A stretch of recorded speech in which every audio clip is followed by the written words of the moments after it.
আমরা যে কত কষ্টে কত দুর্ভোগ নিয়ে আমরা যে সময় কাটিয়েছি সেটা তো আপনারা সারা বাংলাদেশের জনগণ অবগত। অত্যাচার জুলুম করেছে আমাদের প্রতি, আমাদের মামলা হামলা জুলুম, আমার বাড়িতে এসে হামলা, আমাদের যে বিএনপি করে তার উপরে হামলা। আসলে আমরা বিএনপি করা তো অপরাধ ছিল না আমাদের।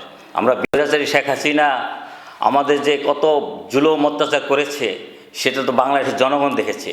আসলে বাংলাদেশ জাতীয়তাবাদী দল বিএনপি জনগণের দল। বাংলাদেশ জাতীয়তাবাদী দল বিএনপি জনগণের জন্য রাজনীতি করে, দেশের জন্য রাজনীতি করে।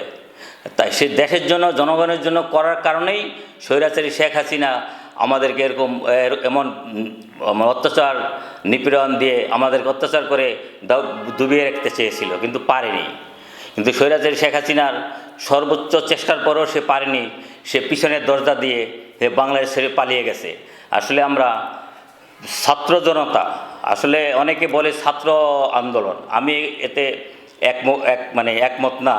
আমি আমার সহকর্মী এবং আমাদের যত বিএনপির আমাদের যত সহকর্মীরা আছেন সকলের প্রতি আমি একটা আবেদন জানাচ্ছি, কেউ যদি ছাত্র আন্দোলন বলে আপনারা প্রতিবাদ করবেন। এখানে ছাত্র আন্দোলন হয়নি, ছাত্র জনতা। আমাদের হাজারো হাজারো ছাত্র দল, যুবদল, স্বেচ্ছাসেবক দল, মূল দল, শ্রমিক দল সবাই ছিল এখানে সংযুক্ত, এবং সাধারণ জনগণ সবাই মিলে এটা আন্দোলন করা হয়েছে। এটা বলবে ছাত্র জনতা আন্দোলন।